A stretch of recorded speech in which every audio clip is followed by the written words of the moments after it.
this thing on? I hope so. It looks on. Hello everyone. So today I'm gonna do something different and make these videos more of a podcast style videos. So that's minimum editing, and it's just me talking, basically in one or two or maybe three takes. I'm gonna be stuttering a lot, and there's gonna be lots of random pauses and me going off topic a lot. So bear with me. And anyway, so today I'll be reviewing 4 films, and I've seen all of these in theaters, or well, I haven't seen one of them in theaters, but all these 4 films were released in theaters, and I just want to talk about them. And yeah, and I couldn't make a 4 different videos because I was way too busy, so I decided to make a video to combine the 4 films into one. Anyway, yeah, I'm gonna be talking spoilers, well, some bit of spoilers for all 4 films, so this is your only spoiler warning. Without further ado, let's get to the first film I watched this on HBO Max. It's called Space Jam 2: A New Legacy, or what I like to call it, Cyber Space Jam, starring LeBron James and featuring Warner Bros. IP. Yeah. What I thought about this film, this might be an unpopular opinion, but I didn't think it was that bad. Some people said this film ruined cinema for them. Some people said this was like the worst film of the year. Some people said this was the worst film of all time. I don't think that. I don't think so. Don't even expect this film to be in my, this honorable mentions when I make my worst of 2021 videos. I didn't think it was bad. I don't think it's going to end up in my top 15 worst films. And I don't think it was great either. Even though I might be a LeBron fan, I don't think this was great. I'd rather watch the first Space Jam than this one again. The reason why I like this better than most films is that if you compare the other Warner Brothers films, I enjoyed this Space Jam a lot more, and I thought I could see myself rewatching this film more than the other WB releases. And then some of the WB releases include Tom and Jerry. I don't think I'll be able to watch it again. If I have kids, I won't even show the film. I'll pretend that film doesn't exist. And then Mortal Kombat. Did you remember that Mortal Kombat came out this year? No, you haven't. It was very forgettable. I forgot this film came out this year. So compared to these 2 films, I think it's better. I think this film is more memorable, and I can see myself rewatching this more times. Yeah, this film is stupid. There's a bunch of cringe-worthy jokes, but since I'm a huge basketball nerd and fan, I really appreciate some of the basketball references, like LeBron leaving to a different city. I mean, I really hope he doesn't leave the Lakers, but he will. Anyway, yeah, I really like the basketball references. There are some jokes, I really like the Michael Jordan joke. It was so stupid that it was just funny. Yeah, shout out Michael B. Jordan for being on the joke. Anyway, yeah, there's a bunch of things I liked. The jokes were funny, the references. Well, some of the jokes, not all of the jokes. Well, like 20% of the jokes were funny. I also like the 2D animation. It's not that bad, I enjoyed them. The CGI, well, people criticize them. I didn't care. I thought they were good. They were okay. They weren't like masterpieces or like blew my mind, but it was good, And then I have to agree with everyone. I wasn't a huge fan of the Porky rap. I mean, that was cringe. When I saw Porky with like the outfit, I'm like, no. And they're trying to parody the rap battle. I forgot what it's called, the Super Hot Fire rap battle, which is old. It's like 5 years old. Like, no, it's not even 5 years, like 7 years old. I was in 8th grade when that came out. That was like a long time ago, and why we were referencing that, even though it's funny and it's fun to watch and reminisce. Yeah, it was outdated. Um, who this film meant for? Definitely not me. Even though I'm a huge basketball fan, I like LeBron. It's not meant for me. I don't know who this film's for. There's like kids references. There's like adults references. There's too much Warner Bros. IP. I think that's a negative I have about this film. I think it's everyone's negative about this film. For the most part, I'm mixed on it. You know, I gave this 3 stars on Letterboxd, but to be honest, it's between 2.5 and 3 stars. I decided to be generous, give it 3 stars. I give this film a 5.5 out of 10. On to the second film, and the second film I watched was the second film I watched. I said that too quickly. Was Pig, which stars Nicolas Cage. And I think this is my favorite Nicolas Cage. I haven't seen Mandy yet. I heard it's really good. I think my second favorite Nick Cage performance is in Raising Arizona. I really like that. I thought his performance was fantastic. I think it was like the shining part of the film. Anyway, yeah, this film, if you don't know, is about a truffle hunter has a pig, and then one day the pig gets taken away, and now he wants to find his pig. And when I told my friends about the premise, they laughed because it was so dumb. But this is actually a fantastic film. It was excellent. I think it was near perfect. I really liked it. People said this was an anti-John Wick, and I have to agree. It was anti-John Wick. Like, you could clearly tell it was anti-John Wick at the scene of the underground fight club. Like, instead of saying, Nick Cage beating up, people, he gets beat up, and he's just stands there, gets beat up. You could clearly tell this is trying to be an anti-John Wick, and yeah. And this is somewhat of a slow burn. Not really. I didn't think it was, but some people might consider it. So there's that.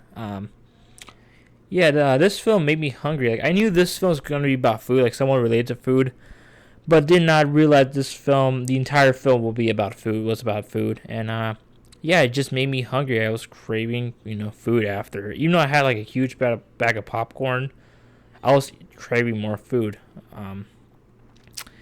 And then the film is pretty depressing. It ends on a depressing note. It's pretty depressing. I'm like, I'm just reflecting. Like, that's. I was just in my theater for like a minute, just thinking, like contemplating. It was just pretty depressing, and yeah. As for my final score, I give it a 9 out of 10. This should since Hulu owns the rights to Neon Studio, like every Neon picture, it should be on Hulu by January, by like December or January of this year or next year. So it should be on Hulu for the next few months if you haven't seen theaters yet. Really liked it. Oh yeah, I forgot. Alex Wolff was in this film, and I liked his performance. I thought he was great. Guess what? And while I really like his, Alex Wolff's performance, Alex Wolff was in another film that came out like a week later. And that is film number 3. The third film on this list is M. Night Shyamalan's Old. And yeah, Alex Wolff in this film, he was alright, I think there was no good performance. I mean, Thomasin McKenzie could have done better. I can't wait to see her in Last Night in Soho, but could have been better. Alex Wolff could have been better. When I watched the film, excuse me as I scroll up, before I watched this film, like at the intro, M. Night Shyamalan like introduced like the film, and then I would say like there was like a bunch of people in the theater, like, not too many people, but there was a bunch of people. And some guy behind me just like booed M. Night Shyamalan when he said, "Hi guys, I'm M. Night Shyamalan." Someone just booed. That started my film experience started on a great note, and I like that. So what I thought about this film? It's a film that exists, to be honest. I didn't regret watching it. I paid matinee. I thought it was a good use of my money. I didn't regret watching it. I didn't regret wasting $10. I thought it was a film that exists, and I'm glad I watched it. It's a movie.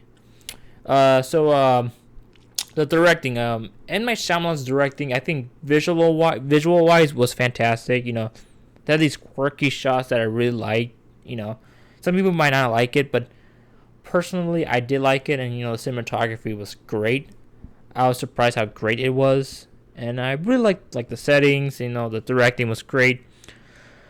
When I mean directing, I mean visuals. Acting wise, directing, not great. M. Night Shyamalan should dedicate more time like directing his actor because there was no good performance in this film. I think the strength and weakness of this film is M. Night Shyamalan. You know, he's a great director when it comes to like visual wise, sometimes, but writing wise and like actor wise, he's not great. I mean, the writing is pretty terrible. Not great. Well, not terrible, but like not great. I mean, there's like a rapper in this film, and his name is Midsize Sedan. I'm Midsize Sedan. That's the rapper's name. Why could it have meant Lil Sedan? That I wouldn't even, if it was Lil Sedan, I wouldn't even mind, or Lil Minivan, I wouldn't mind. But Midsize Sedan, really? That's just a dumb rapper name. I'm sorry for laughing, but that's a dumb rapper name. But what I'm trying to say is, the writing is laughable. Every 5 minutes I just couldn't stop laughing because of how bizarre the writing is. Like, you got 10-year-old like saying college level words, and not even college level, like high school level words, and I didn't learn that word till like I was in 9th grade. Like, I didn't know what the heck was a mortgage. I knew the word, like I knew like the word, but I didn't know what it meant till I was in 9th grade. It could have been either the teacher didn't teach me well or I was an idiot. I don't know, but you got kids saying mortgages, and I mean like mortgage is like, you know, the bank, not the funeral thing. What do you think about the plot twist? I'm mixed on it. I thought it was a interesting plot twist. I really enjoyed the plot twist, but I feel like it was a plot hole. I had like something was missing. You know what I'm trying to say. What I'm trying to say is that how did like the so like the plot twist is that a bunch of doctors have, you know, on the resort, and they've been in charge of this whole, you know, aging thing, this whole aging experiment the entire time. I made it very complicated, but if you watch the film, you'll understand what it meant. The plot hole I meant was how did the doctors find out, you know, they were sick? Well, never mind. That's not a plot hole. More of a how did they make the beach get older? Like how did the humans got older? Like it doesn't make any sense. Like there's like no modern technology except the Rocks does it, but I don't understand why the Rocks does it. Like I'm not sure if I'm dumb, but I'm just so confused of how the beach ages well, you know? Like how the beach ages the humans. And I'm just so confused on that aspect. I'm just so confused that no one, not even the U.S. government, discovered that this beach could age someone. There's a bunch of plot holes. I think I'm overthinking it. But anyway, I'm mixed on it. Conclusion. It's a film that exists, pretty much. Didn't regret watching it. I'll give it a 6 out of 10, you know. It's I mean, you could watch it if you want to, but you know, you might either like it or hate it or mix on it. I think everyone's mixed on it. I'm personally mixed on it. Yeah. And yeah, let's get to the final film, which also had mixed reactions, and that is The Green Knight. So The Green Knight, it got a mixed response on Twitter and on social media. And I know like one of my high school friends who's like has a lot of followers hated the film. He was making fun of the film of how it doesn't have character development. But I do think this film has character development. I think the reason why this film has a mixed response is mainly because of the slow burn aspect of this film. This is not, you know, your Lord of the Rings or Game of Thrones type of action. It is more like a Blade Runner 2049 type of action. Slow burn, that type of action. There's some action, but not not type of action, like not too much action. I mean, this is directed by David Lowery. I mean, he's known for doing slow burns. I mean, Pete's Dragon was technically a slow burn. A Ghost Story is a slow burn. It's like a prime example of slow burn. I mean, David Lowery, he's known for like, being visually impressive. However, scenes drag on. I mean, in Ghost Story, David Lowery, like the director, filmed Rooney Mara eating a pie for 5 minutes straight. That's basically around 7% of the film's runtime is dedicated on Rooney Mara eating a pie. So like those type. So yeah, I mean that's type of slow burn. Scenes dragging on. But personally, I didn't think the scenes drag on. I think the only negatives I have about this film is that some scenes were a bit too dark, and the CGI I didn't care. Some people complain about CGI. Personally, I didn't care, mainly because the budget is extremely low and they did so much with this budget. The budget's like $14 million, so that is pretty impressive having good CGI. Not fantastic CGI for like a $14 million budget. That was impressive. And the other thing that's a negative is that scenes do drag on, kind of bored in some parts, but for the most part, I really liked it. Dev Patel was fantastic in this film. His performance reminds me of Leo's in The Revenant, which I think is a good film. Really the reason why I say The Revenant is because both of them take place in the forest and it's about like life and death. They have different philosophy when it comes to life and death, but both films about life and death. Haven't really talked about the visuals yet, other than CGI, but cinematography is just gorgeous. I really love the cinematography. It's already the best cinematography of the year, one of the best shot films of the year. I wouldn't be surprised if this film got nominated for next year's Oscars, well, like this coming Oscars. It is gorgeous, and also the camera moves were impressive. Like there's a bunch of one take scenes that I really liked.